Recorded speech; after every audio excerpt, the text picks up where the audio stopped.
Hey, it is yours truly, TJ Jones. And coming up on this edition of the State of the Saints podcast, we talk about Saints training camp day number 6. The Saints take it a little bit lighter than the previous days. And also, if your corner store have any one of those, then you know where I'm at. Thank you for listening to my daddy's podcast. Please subscribe to our channel. All I gotta say is, who that?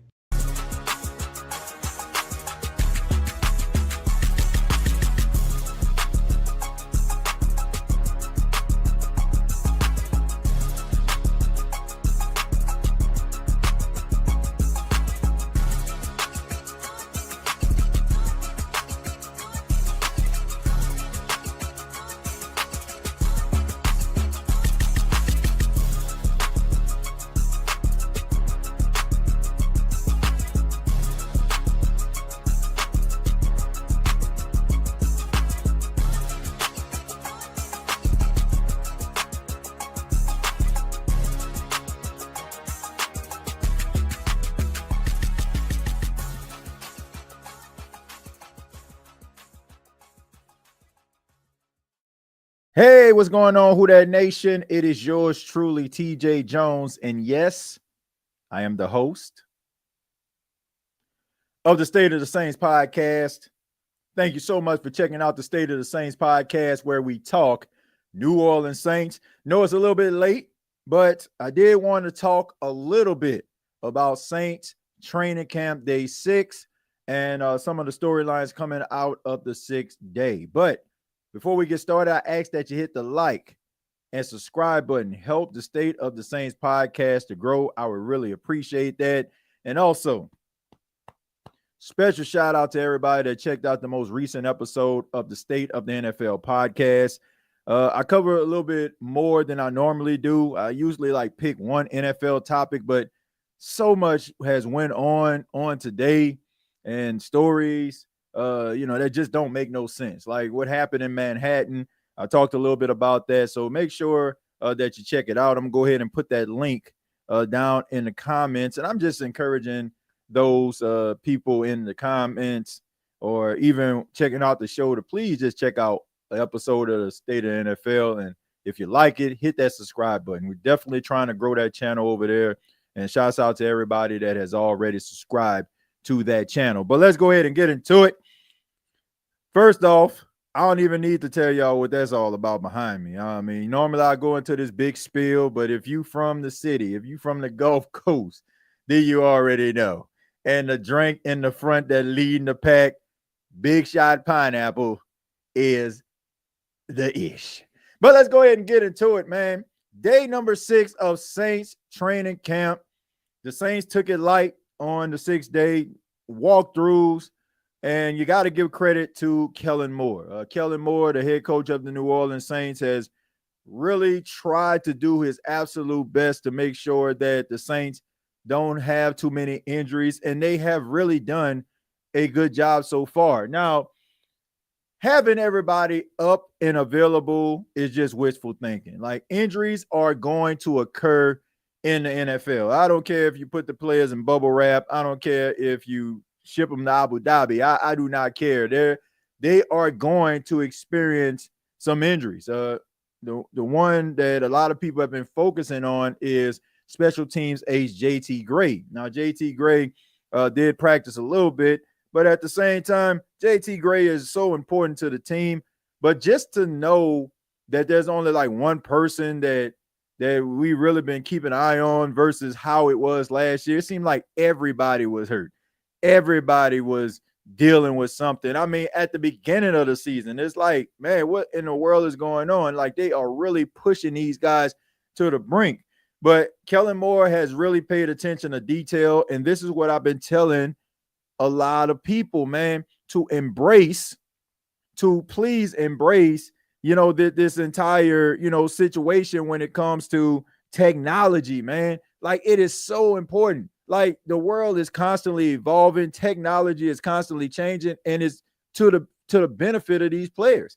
And the fact that Kellen Moore is paying attention to the steps that the players are taking, the reps that they're taking, he is trying to make sure that these guys are available for the most important time, and that is week 1 of the regular season. Now, the Saints did have Spencer Rattler as their starting quarterback for the walkthrough, but he is going to be the starter when the Saints take the field on Wednesday. This was not a typical practice, according to Kellen Moore. So Spencer Rattler is going to be the starter going into Wednesday's practice, which to me is just telling me everything that I need to know right now, that Spencer Rattler looks like he is the best out of the quarterbacks so far. Like, no disrespect to Jake Haener, but I don't think that they're really taking him as serious as the potential starting quarterback of the Saints like they are Spencer Rattler and Tyler Shuck. I just think that for the, most part, I don't want to call it lip service. I think the Saints are really going to give him a chance because, I think that this was a compelling point, and I apologize to the person that actually made it. I wish I can give him the credit for this. They were just talking about maybe, Kellen Moore sees a little bit of Jake Haener, I guess like he reminds him of him when he was playing. I'm talking Kellen Moore. When, Kellen Moore came out of Boise State, I mean, he had all the statistical records and all the records for Boise State, but all he wanted was an opportunity, right? And maybe he's looking at Jake Haener in the same light. But I just think that when it comes down to it, this is a two-man race, and I think everybody knows that. They don't want to come out and just say it, but I mean, you can pretty much see it. I mean, the rotation was there, but at the same time, it's mostly like, okay, Tyler Shuck is with the ones, Spencer is with the 2, Jake is with the 3s. Spencer with the runs, Tyler is with the 2s, and Jake is with the 3s. So I mean, come on, man. Come on.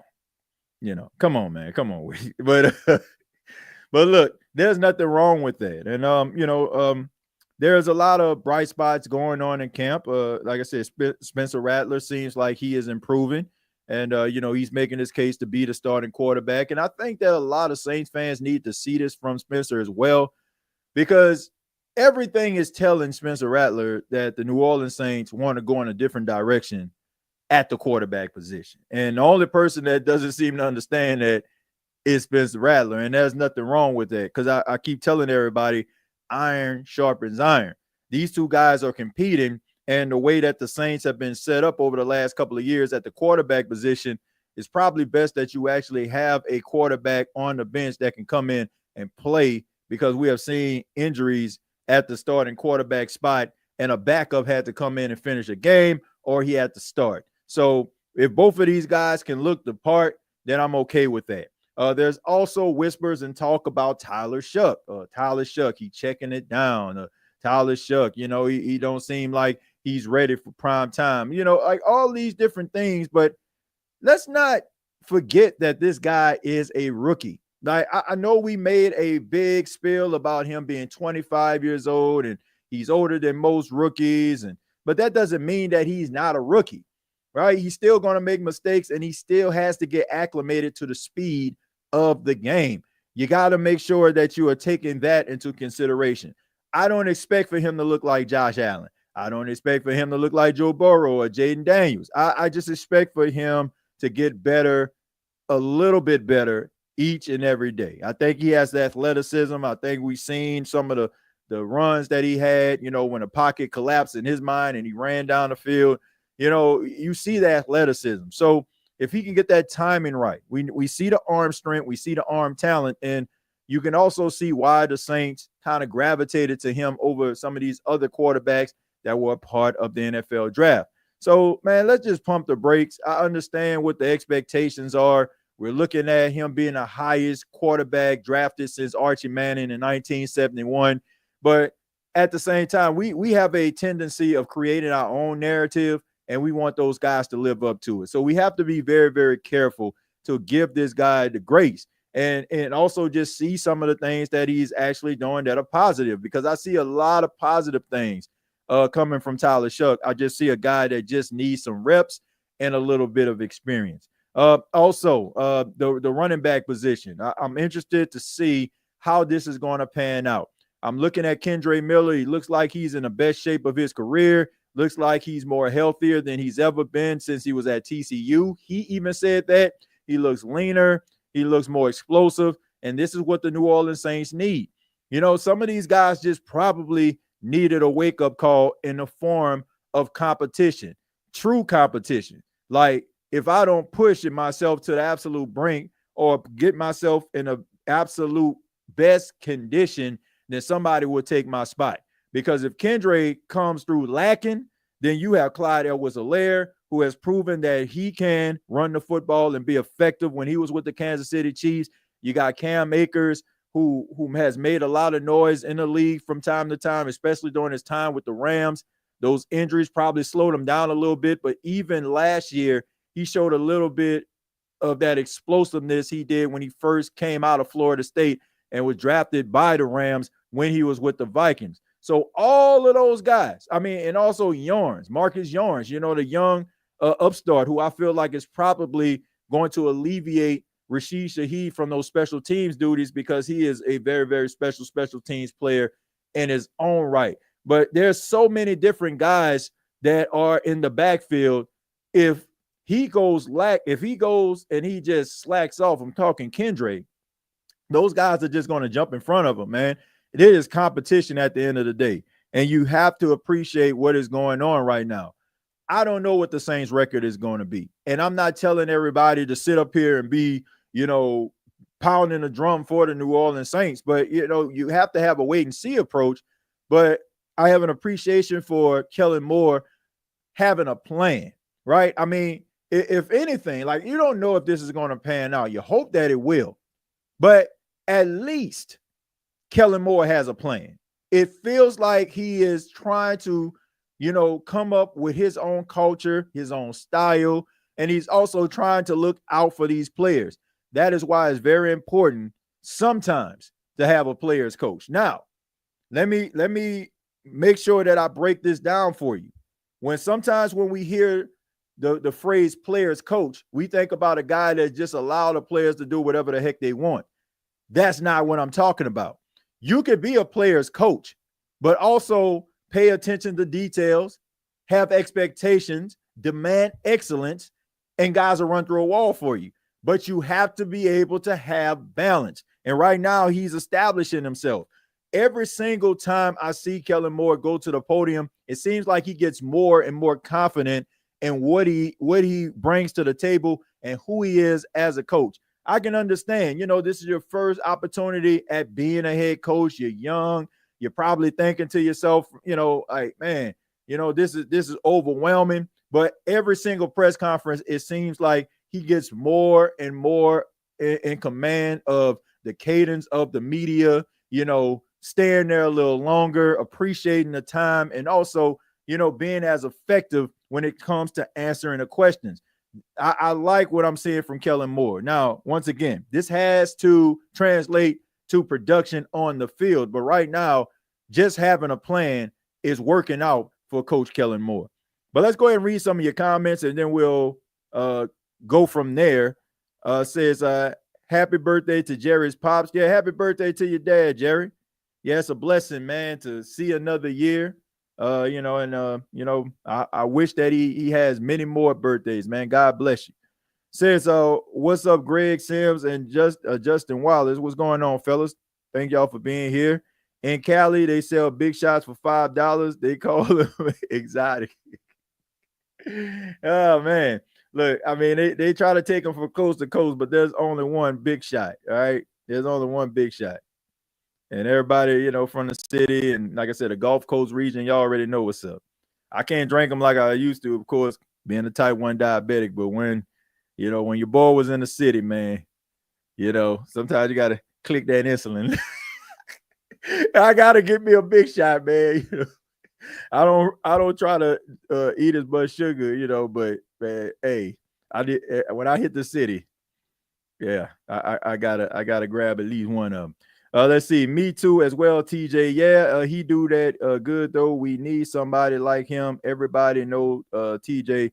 Dennis Allen, y'all see it, did not know what he was saying or preaching to them grown men he was. Yeah, Greg, look, I just think that the message just fell on deaf ears when you combine the fact that there wasn't much winning in sight, guys know if they really have a fighter's chance, they're going to go out there and compete because, of course, it's their job. But they know if guys are just selling them wolf tickets or if they really have a really true chance of winning that week. I just think that Dennis Allen just wasn't head coaching material. You know, I don't think that Dennis Allen is a bad coach. In fact, I think the Chicago Bears are going to have one of the best defenses in football because I think very highly of Dennis Allen from a defensive perspective. But as a head coach, don't need to be on nobody's sidelines lurking. Seriously. Like, I think that he lost his opportunity ever being a head coach ever again in the National Football League, and that's okay. That is perfectly fine. You know, you see guys like Steve Spagnuolo, right, has made a career at being a really good defensive coordinator, coaching championship defenses like the New York Giants and the Kansas City Chiefs throughout the years. There's absolutely nothing wrong with that. You know, sometimes guys can't be leaders of all men, right? You know, they can be a leader of a position group, but that doesn't mean that they're a failure. I just think that, you know, there's levels to this. It takes a special type of human being to be a head coach and have sustainable success and continuous success on a team. Like, it's hard to do. That's why only a few guys are cheered and revered. And most of the guys that become head coaches, unfortunately, are footnotes. There's only so many that we revere, like the Don Shulers, right? The Tom Landrys, right? The Bill Belichick's, right? I mean, it's only a handful of guys that lurk the sidelines that we sit up here and we admire, and they are the standard. Vince Lombardi, right? So, I mean, there are way more coaches that flaked out in the National Football League than ones that we remember for our entire lives. Let's see. OG, Slim giving a shout out to you. King Chosen said, man, let's have a moment of silence. Them pads on, baby. Bow, there it is. All right. Yeah, I appreciate it, man. Thank you for chiming in on that. But look, I definitely 100% agree with you on that. You know, a lot of people feel like this is when real football takes place, you know, out there running around with shorts on and, you know, and shells. Like, that ain't doing it, right?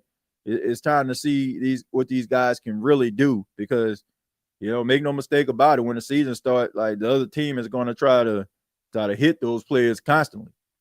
Pause. Man, TJ, I don't know what I'd do without your show. Well, Big Valley, I appreciate that, man. That means a lot to me. You know, I enjoy doing this show. Man, your boy was kind of wiped out today. Been a long day, rainy, man. Y'all know how it is, man. Rain kind of affect your mood. I was like, man, I want to make sure that I do a show. I want to bring the energy. And just knowing that, you know, people like yourself look forward to this show just means a lot to me, man. It, you know, just shows the growth of this show. And I will never, ever forget that, man. As long as I continue to have breath in my body to continue to do what I'm doing right now, I'll never forget the most important individuals, and that is you all. You all make this show what it is. For real, they use it in lean. What you know about that, Desi? So I like you. I'm just joking.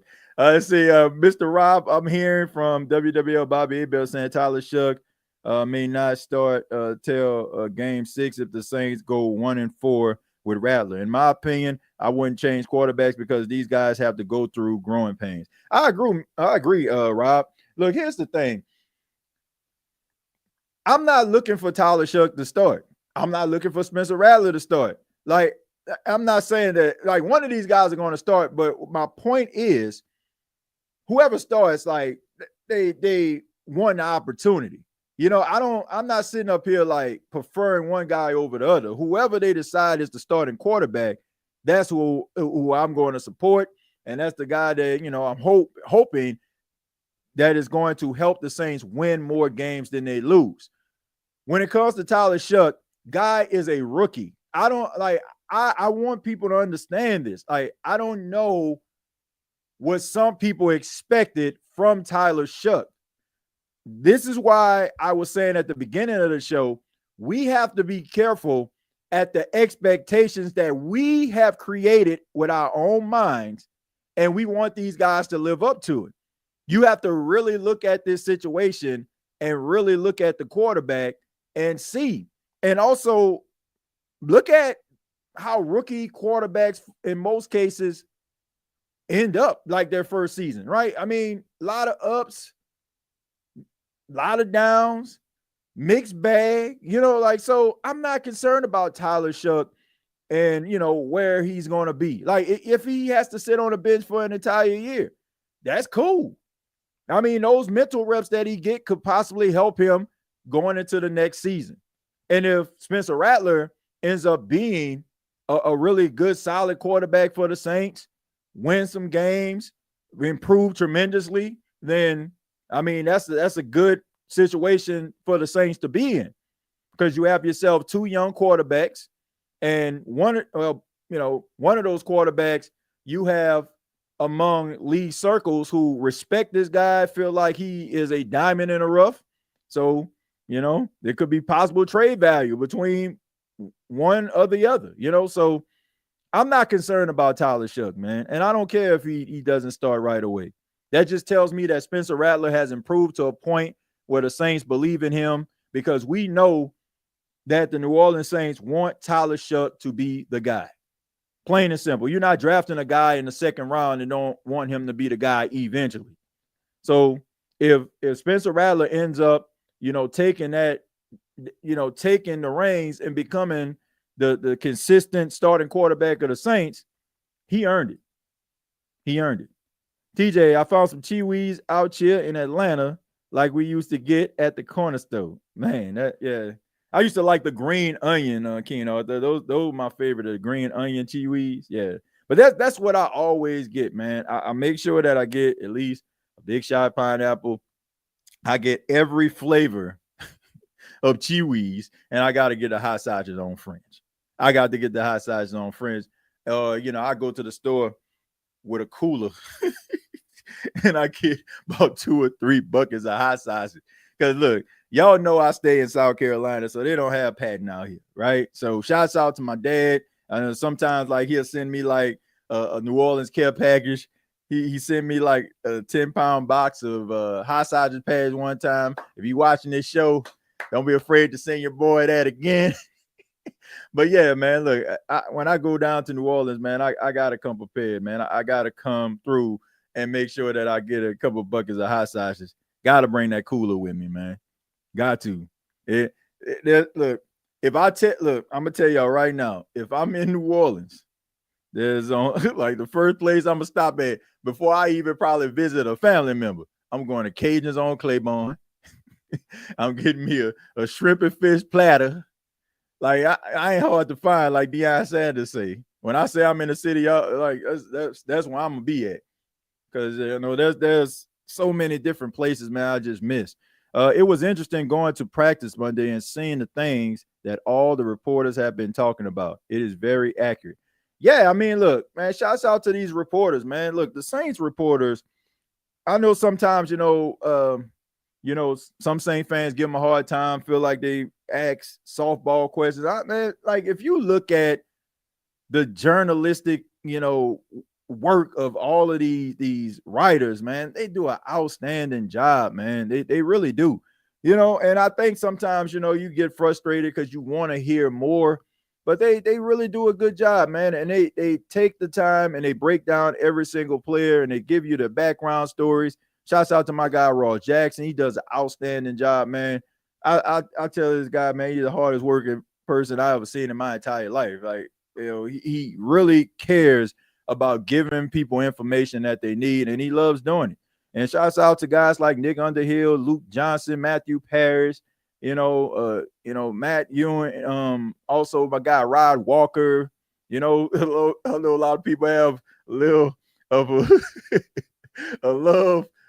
I would call it hate, but love kind of lukewarm on Jeff Duncan, but Jeff Duncan is an OG in the game, man. So they do a good job, man. We gotta, you gotta give them credit, what I'm saying, what credit is due. They work hard, man. They work hard and give us information that we need. So So let's see. Either guy at quarterback, I'm good with. Two young and hungry guys pushing each other, I'm pumped. Yeah, man. Look, that's what it's all about. Competition. Iron sharpens iron. What's good, Jeremiah? Let's see. Nola and man, the Falcons think they got Mike Vick and Tony Gonzalez. Hey man, hey, that guy Michael Penix might end up being the guy, man. I don't know. I think he's talented, but we'll see, man.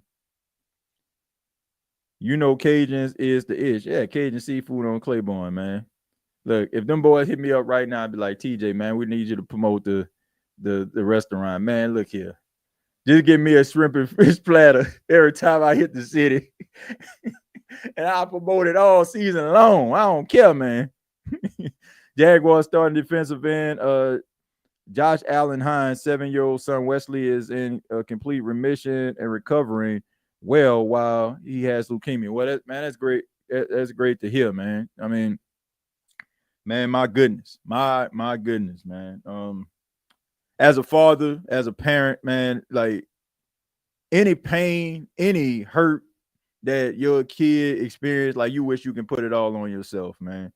And for him to be going through that, man, I can only imagine. You know, I thank God that, you know, that is the case. You know, he's in remission and he's getting better. And you know, as a parent, man, you definitely don't want to have to deal with that type of situation with your kid, man. So prayers up to Josh Allen, you know, and his son. Yeah, I know who to ask when it comes to food. When I go to NOLA, the Who That family will guide me. TJ, I just had 1 week when I was home. I had 3 pounds of crawfish and 2 pounds of crab from Cajuns on Claiborne. Yeah, look, like, man, when you get to the city, you just want to stop. Like, I always go through the old hood, even though much is not there anymore. You know, I always stop at Cajuns, and I always stop at the store, like the Winn-Dixie, to give me some hot sauce. Like, for real, like 2 or 3 buckets of hot sauce. Like, that is what I do. That is what I do, man. You know, those are like, you got to go back and look at where you came from, man. You know, it's very somber at times, you know, because it's like, man, you remember those moments, but yeah, you definitely gonna have to hit that up in some restaurants as well. Make me want to get Popeyes. It's about as close as I can get to New Orleans where I live. Let me make this very, very clear. There's a Popeyes like everywhere, right? In every state. Like where I'm at right now in South Carolina, there's a Popeyes. It don't taste like New Orleans Popeyes. Like New Orleans Popeyes is different. And I don't think it's like nostalgia. I don't think it's nothing psychological. It's just, it don't taste the same. It just don't, you know? And when I go to New Orleans, man, yeah, Popeyes is that spot as well, man, when I want something to eat.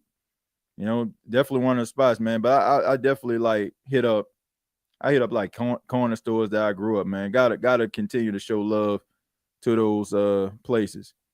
Spider by the St. Bernard, absolutely. That's why I get my hot sauces from, man. Shouts out to my cousin Darren. Shouts out to him, man. He went to Gregory over there, and man, we used to like, man. I know we supposed to be talking sports, but y'all know how I go, man. I just go by what y'all say, right? I mean, we used to like spend so much time over there, man. Like we'll just get on the bikes and ride. You know what I'm saying? We always like end up over there, go to Spiders. Get ourselves a hot sausage on French, you know, and you know, man, just used to enjoy just being in that area. And then also I used to be in that area a little bit too, because my big brother EJ, he went to Dillard. And you know, when I was in high school, I would like go over there with him. And you know, man, we used to just kind of like catch the bus or something like that, you know, catch that broad to that St. Bernard. And we'd probably go over there and get something from Spiders too. So yeah.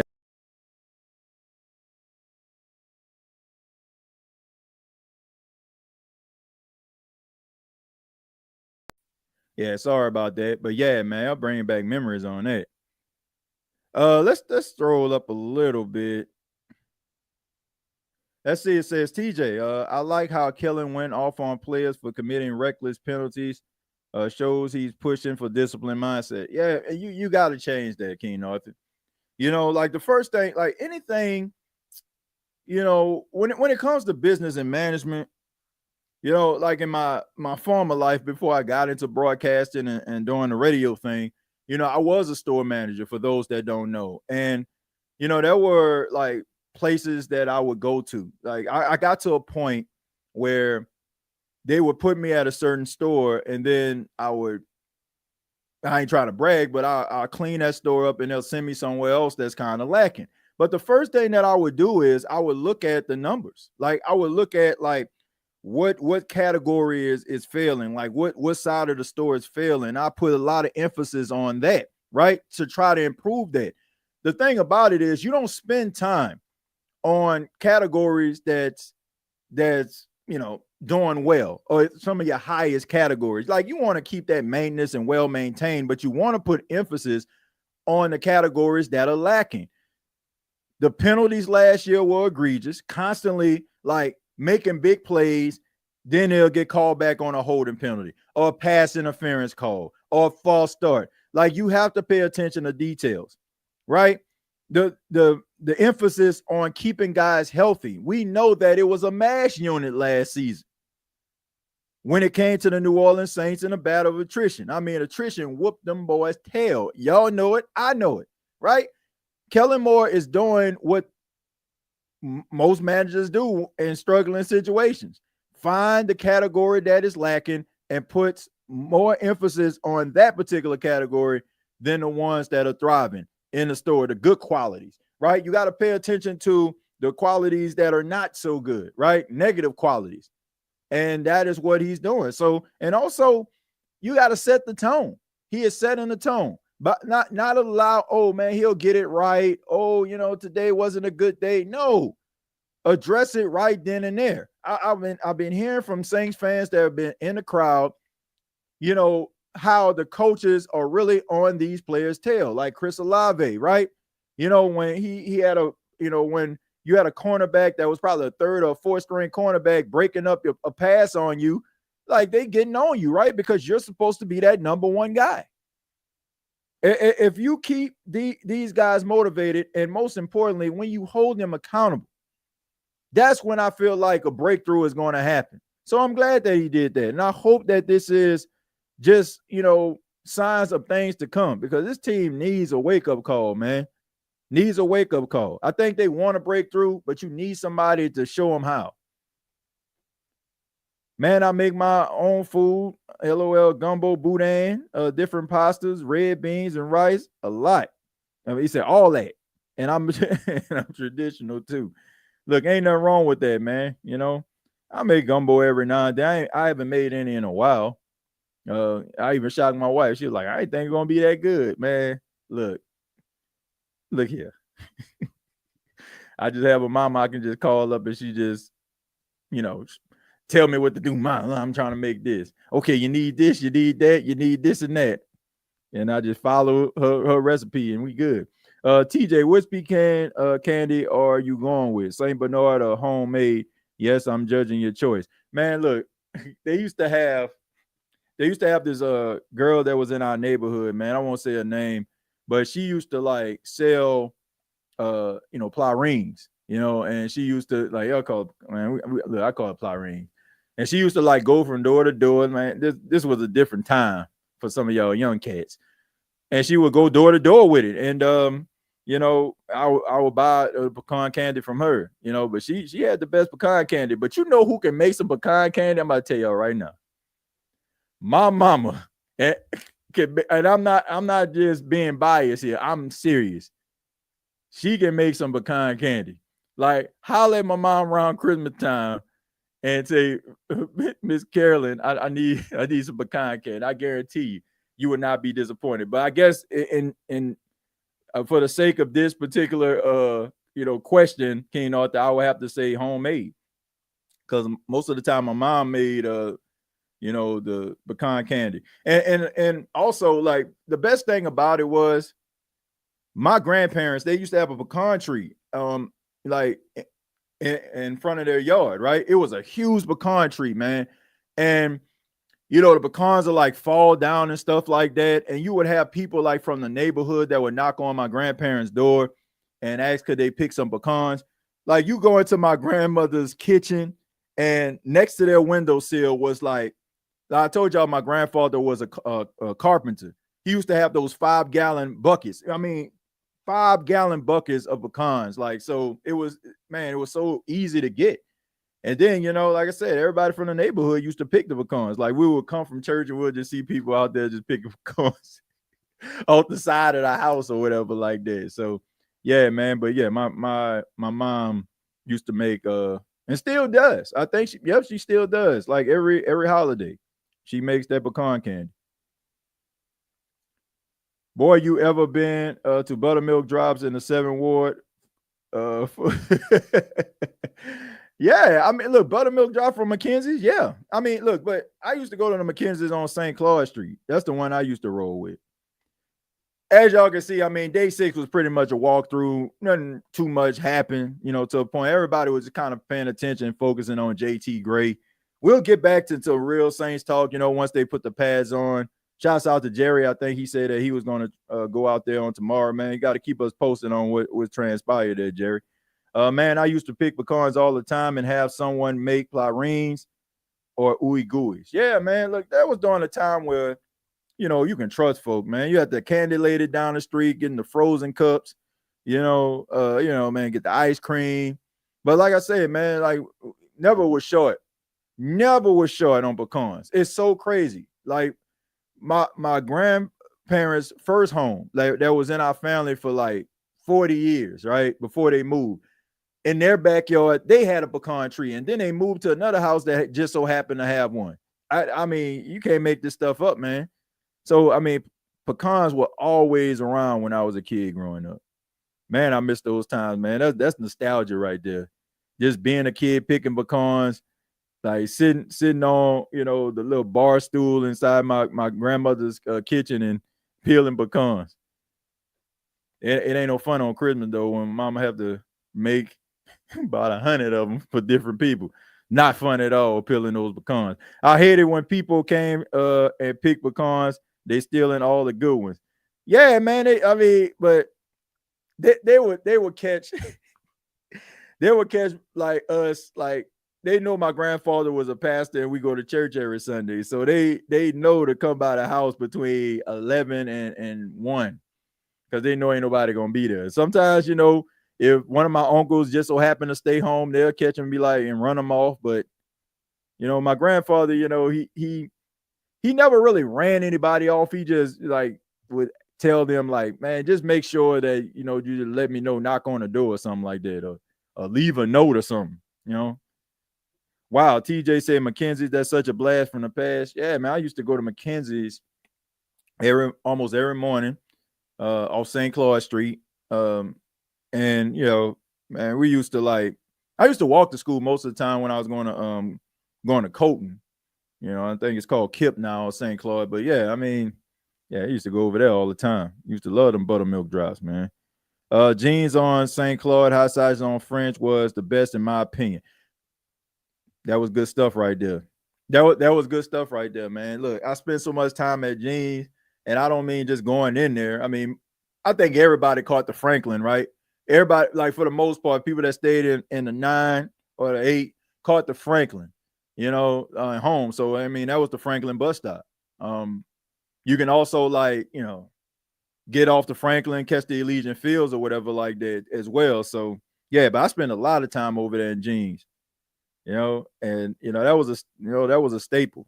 And also that Walgreens over there across the street that, seemed like it got robbed every week, but you so you've been in New Orleans area when you was young before you were going to college like that. And I lived in Memphis, Tennessee, born and raised in Orange Mound. That's my childhood. I live in though I stamp it. Yeah, man. Look, I grew up in New Orleans, man. I stayed in New Orleans till I was 19. And then of course Katrina hit when I was 19. I was a sophomore at Dillon University at the time. And that's where I ended up leaving, going to Mississippi, where my grandparents are originally from. And that's how I ended up going to Jackson State and, kind of setting up shop there. TJ, do you by chance have heard of or know a little Jimmy Reed? He's a blues player. Nah, I'm not too familiar with Jimmy Reed, to be honest with you. But I will look him up, man, because being in radio, I'm always looking for like different artists and stuff like that. I might have to check them out. Let's see. Jerry, I'm gonna comment on one of your posts and give you my number. Hit me up if you make it. So y'all, make sure that y'all link up, man. All these people in the chat, man, if y'all going to these training camps, make sure that y'all get pictures together. Make sure y'all get pictures together, chop it up a little bit. That's very important. I'm trying to stroll up a little bit because I mean we're talking about food, and but I want to see if anybody have any more Saints questions I might have neglected. So let's see. Either guy at quarterback I'm good with. I already read that. Like I said, man, it was pretty much just a walkthrough. I'm not trying to downgrade the walkthrough, but I mean, nothing really to report too much. I think that we'll get more stories surrounding the team, like once they get back with the pads and stuff like that. I mean, it's good to see some of these young studs that the Saints drafted making plays. Danny Stutzman with an interception. Quincy Riley caught an interception in the back in the end zone, even though Spencer Rattler said that he was just trying to get rid of the ball, didn't throw it far enough. But still, that was good instincts by him. That gave some Saints fans some optimism when it comes to some of these younger guys. Danny Stutzman, from what I heard, has been taking first and second team reps. And, when Demario Davis was, had the excuse absent, Danny Stutzman was in between the ones and the twos. So that tells you what the Saints think about, Danny Stutzman and, Quincy Riley, if he can end up like being that ball hawk that the Saints need him to be, I think that this can be a special secondary. You building it from the ground up right now. You got some young, inexperienced guys that just need some reps. You also got, some seasoned veterans in Julian Blackmon and Justin Reed and Alontae Taylor, who is trying to emerge as that leader in the secondary, being the longest statesman, among the guys as of right now, so it's good to see, man. What we're watching and what we're seeing in real time is a culture shift from the Saints, and this is something that we wanted. And I don't have a problem with watching it, as it comes together, and I'm willing to sit back and allow this situation to kind of, reveal itself. Will it be the start of something special, or will it just be the start of, a downward spiral for the organization? I hope that it is the first the first statement, which is something special. All right. They have a Doty's on Broad, but I don't know if that's the same one. Yeah, I mean, I haven't been over there in a while. I haven't been over there in a minute. So let's see. Do y'all have a restaurant called Doty's Cajun Restaurant? Yeah, I'm not too sure. Not too sure about that. Man, I used to steal them lemon pies from Spiders as a snot though. Well, look, man,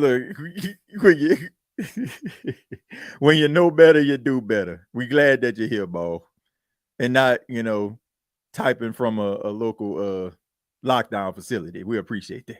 TJ, I'm calling it down. If we're healthy, I got us winning the division. Well, look, I like that optimism, Keen Arthur, but I just want to see the Saints be a better football team than last season. That's not saying much, but I just want to see them taking steps in the right direction. Like, which if what happens, like what you're saying, what will happen, I hope that it does, right? But even if it doesn't, I just want to see improvement from last year to this year. I just want to see more fight. I want to see more grit. I want to see more attention to detail. I want to see better situational football. I'm good. Like, I know that this is a work in progress. I know Rome wasn't built in a day. I know that, you have to make sure that you completely scrub the ineptitude from this team. And in some cases, it's not just about the people or the players that are affiliated with the team. Like, it's about the salary cap.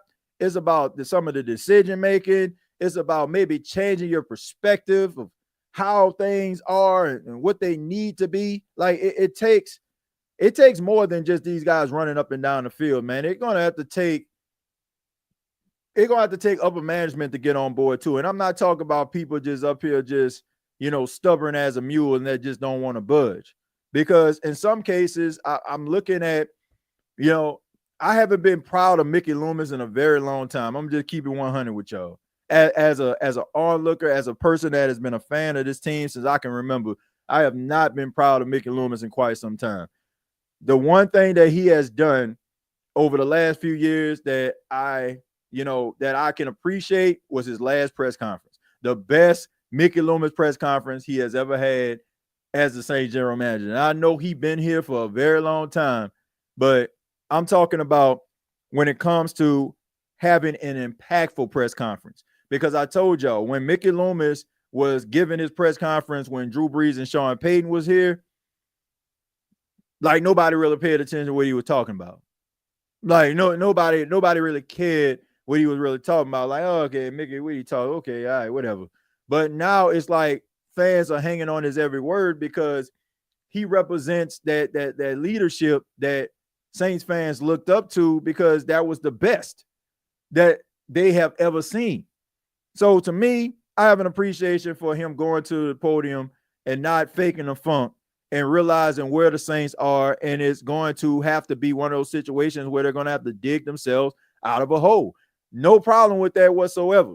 And I just think that Saints fans have to have a little bit of patience. And I know when you have not been to the postseason in 4 seasons, when you have had losing season after losing season, questions at quarterback, you want some prosperity. But once again, when you have digged such a deep hole for yourself, sometimes it takes a little longer to get the heck up out that thing, right?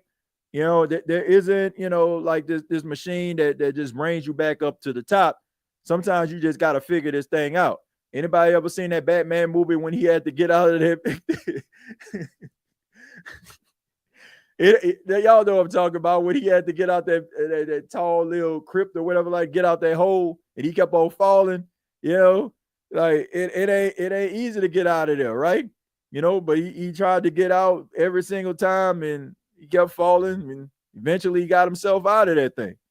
But it took some time. So, right now the Saints are Batman. And them trying to climb out that hole is hard as hell right now. So I'm going to give them the patience to figure it out. But yes, if everybody loves blue, traditional blues, look up Lil Jimmy Reed. He is a Louisiana native from Baton Rouge. Y'all will love his music. I'm going to check him out, man.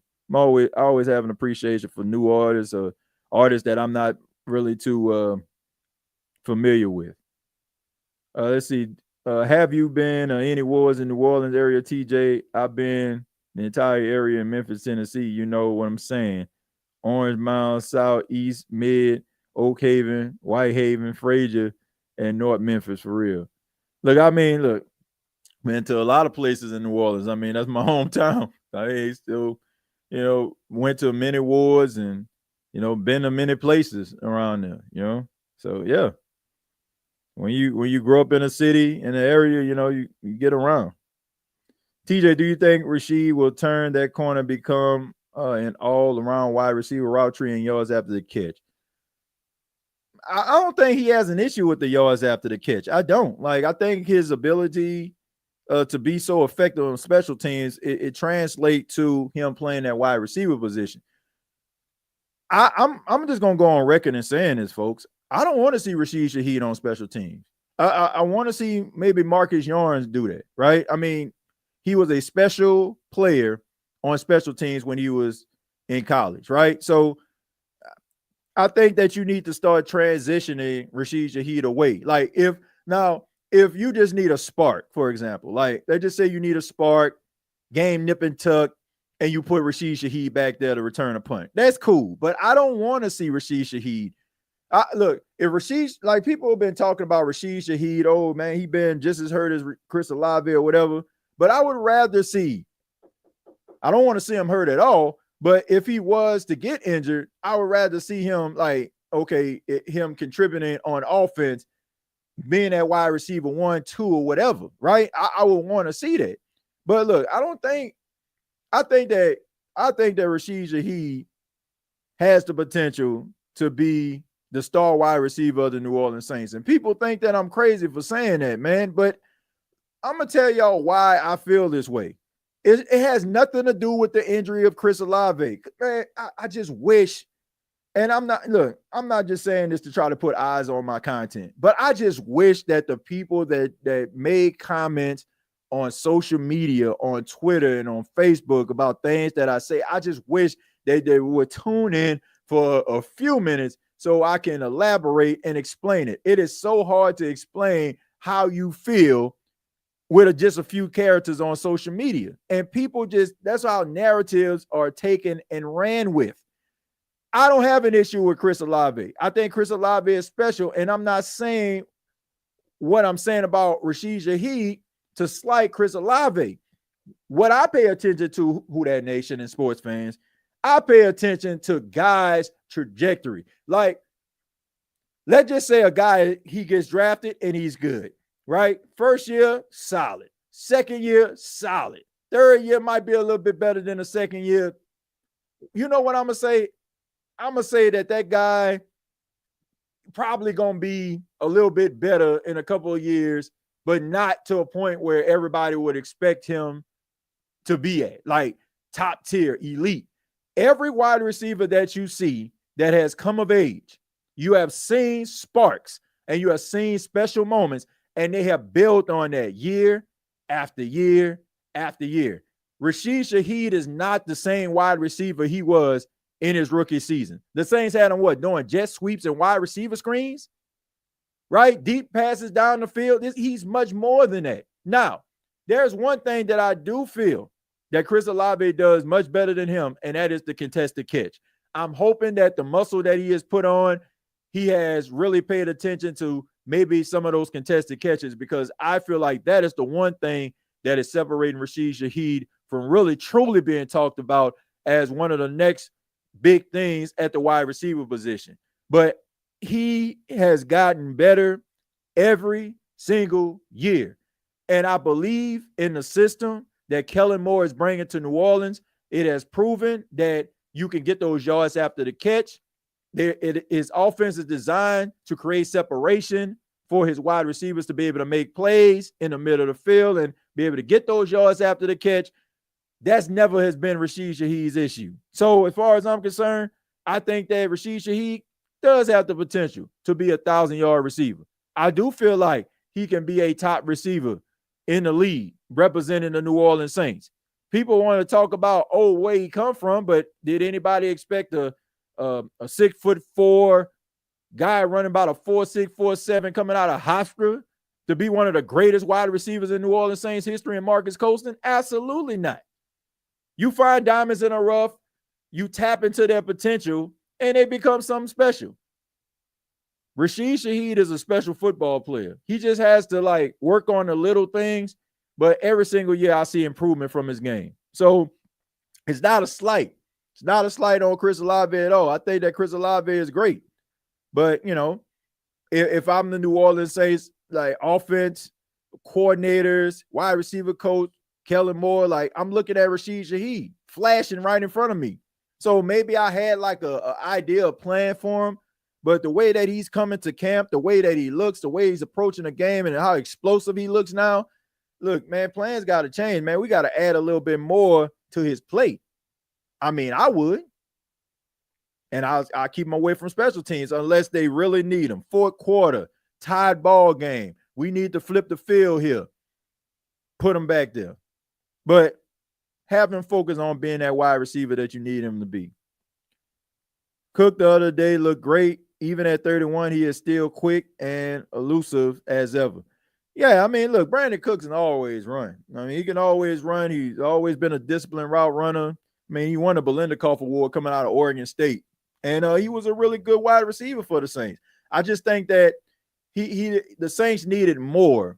And, Michael Thomas was it. Michael Thomas give you those big catches and he will give you those yards after the catch. Brandon Cooks, he can get behind you and you're not going to catch him. But if he's anywhere close in your vicinity, he's not going to get any yards after the catch. So, like Brandon Cooks has always been a good, solid receiver. Like everywhere he has went, he has left his stamp. But so the Saints are lucky to have him. And at this stage of his career, like he's sure about himself. He has a chip on his shoulder. Like this is the first time like he actually tested free agency, as crazy as that is, because every single time he gets traded to another team. So this was the first time he actually had a choice about where he wanted to go, and he ended up coming back to the Saints. So, shouts out to Brandon Cooks, man, and showing that fire and that passion. Ain't nothing wrong with going upside somebody's head every now and then, especially like when you're playing such an emotional and intense sport like football. Like those dudes probably dapped it off when it was all said and done. Probably chopped it up. But when you're on the field, he even said it. They're gladiators. Mad Drummer, I'ma say it, and I don't care. Bub means I expect not much. I don't get the hype on him, bro. Do too much talking, then talking on the field. Like I'm gonna say this, Lee. I never believed the hype when it comes to Bub memes. Like, guy's a 4th round pick. I know if you're a 4th round pick, like expecting you to be all world, like major contributor for a team, that's kind of wishful thinking. I don't get this whole 700-yard thing that was going down, or like 500 yards. I seen 400. Like, I mean, I can see 400, but I don't know, man. I don't know. Like, I think it's one of those situations where, once again, trying to psych yourself up to believe something to be true. I think Bub Means is talented. I think that the dude has some promise, but come on, man. Come on. Like, I don't look at him as a top receiver. I don't look at him as a major contributor for the Saints. I don't. If Brandon Cooks, Chris Olave, Rashid Shaheed can stay healthy the majority of the season, you probably see this guy sporadically. That's a fact. That's a fact. So, I mean, I hope that around, week 5, week 6, somebody, pin this, pin this and be like, man, TJ, man, you was wrong about Bub Means. I hope, but I don't see it. I ain't saying the dude is not good. I'm just saying, like, I don't think the New Orleans Saints organization looking at him as like playing a key role. Like, he probably a role player, like somebody go down, like probably come in and probably have a little bit of uptick on his targets, what they're originally supposed to be. But I don't buy the hype, man. I think our wide receiver room will be all right. We don't have a big body, but we have plenty of speed and pass catching ability. Well, Addison, it depends on how you're looking at the big bodies here. If you're looking at the big bodies in the form of a wide receiver, no. You pretty much have the guys that's the same type of build. But you also have like tight ends like Juwan Johnson or Foster Moreau when he gets back, Ligi Mataval. Like you have some size, right? And we know that Kellen Moore likes to utilize tight ends, right? I mean, you think about some of the tight ends that he has been instrumental in helping to reach a certain level, like Dalton Schultz when he was with the Cowboys, Jake Ferguson, young Jake Ferguson, fresh out of college. I mean, we see what Jake Ferguson is now. Gerald Everett when he was with the Chargers and Kellen Moore was the offensive coordinator.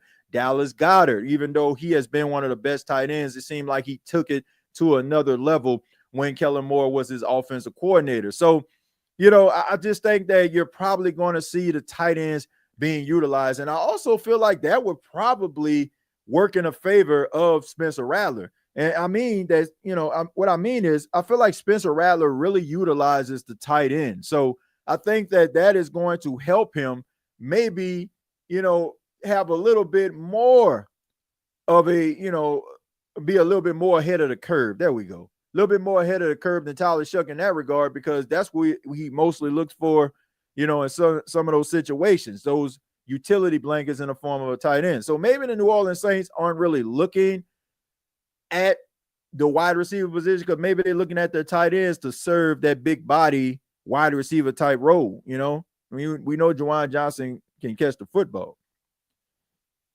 I want to see Olave, Shaheed, and Cooks to be like Monk, Clark, and Sanders was in Washington. That boy going back with that right there, boy. The over the hill game. I understand what you're talking about right there, JL. I really do, man. I hope so. I hope that they can really complement one another. Let's see, Noah Fant would be good. Yeah, I mean, he's still out there, and he's probably just weighing his options, probably seeing what's, the best opportunity, what brings the most money. And, this is a business at the end of the day. But I hope that, he ends up circling back around. I mean, I believe it was the Bengals, the Miami Dolphins, and the New Orleans Saints. I mean, you can't go wrong with any one of those organizations if you're Noah Fant, if you're trying to be productive, right? Joe Burrow is going to utilize you. That Mike McDaniel. Well, no, I don't. No, I don't think that would be. I take that back. I just thought about what I just said. Absolutely not. Like they do a horrible job in Miami utilizing the tight end. I can't believe I was just about to say that. But the New Orleans Saints, when it comes down to it, we know that Kellen Moore has a reputation of using those tight ends. I can't believe I'm about to give Miami some credit about using the tight end, like knowing good and well they don't use them tight ends, man. I'm like, man, I know they don't use them. Like you forget they have tight ends on their football team. I mean, but they do have Jalen Wilder and Tyreek Hill. You also have Devon A-Chain, and at the time you have Raheem Mostert. So I mean, who needs a tight end? I don't know why he even went to Miami. Maybe they would pay him more. I mean, look, if you can play football in Miami for a year and get paid for it, like, why wouldn't you? I get it, but I mean, you ain't about to be productive. And I don't think that that's a good fit for him because he's not the best blocker at the tight end position. And look, before anybody starts saying, well, why the Saints need him? Well, the Saints have a really, Kellen Moore does a really good job at using those two tight ends, but also having a guard or a tackle be able to kind of help them out when it comes to the pass blocking for those that lack. You get what I'm saying? So as far as I'm concerned, like, I'm not really concerned about that. But if you combine the fact that you can't really contribute in the blocking game, and Tua Tagovailoa isn't looking for you constantly in the middle of the field, like, why would you go there? Why would you? Like, I wouldn't. I mean, I'd rather go out there in Cincinnati. Like, I know that you have to compete with T. Higgins and Jamar Chase, but man, Joe Burrow, if you open, he gonna throw you the football now, no matter who it is.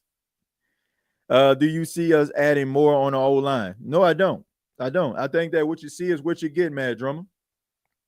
What you see is what you get. I think that the Saints are going to live and die by Calvin Banks, left tackle, Trevor Penning, left guard, Eric McCoy, center, Cesar Ruiz, right guard, and Talese Fuaga at the right tackle. I mean, look, you got to go with it, man. You got to go with it, roll with it. And they have shown you throughout this entire offseason process that this is the rotation that they want. So let's just hope that these big boys can get it together and be a cohesive unit. Let's root for them on that. Let's see. What do you think is our best position group and our worst questionable? Our best position group, when it comes to the Saints, I'll have to say the running back room. I think the running back room is strong. Got some very, very talented, capable running backs. It was a weakness last season. Don't get me wrong. But I feel like that is a strength. I'll say the offensive line. I feel like the offensive line is a strength. Even though they had questions last year, it was just the fact that most of the guys were hurt. They were tagging in and out of the lineup. They weren't together on the field at the same time very often. I would have to say the secondary would be my biggest concern. It's not the fact that I don't feel like the guys are capable. It's just the fact that they're young and inexperienced. And, I'm really concerned that they're going to have to go through some growing pains before they start to get it together. But, I believe in them. I think that they have some talented guys out there. They'll figure it out. So, but those are the position groups that, that I'm high on, ones that I'm kind of iffy on. But I think, once again, when it comes to the secondary, they just need some reps. I'm going to take one more, and then I'm going to go ahead and get up out of here. Rob says our defensive ends are dominating the camp. And, Rob, there's nothing wrong with that. There's nothing wrong with that. I know people want to pay attention to that, but look, what was the biggest questions that Saints fans had? I wonder what our defense will look like, right?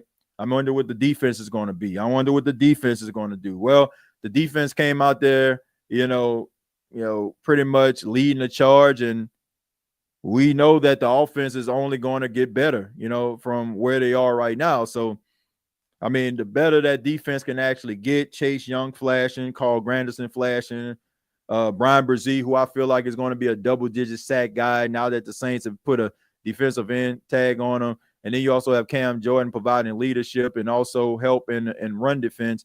This could be a very, very special group. And Devon Godshaw, Eric McCoy spoke very highly of him going up against him one-on-one matchups and talked about the strength that Devon Godshaw has and how he was able to plug up the run. And, he even admitted that he's stronger than him, and that's something I'm pretty sure a guy of his skills and his talent really don't want to admit. So, it has to have some validity behind it.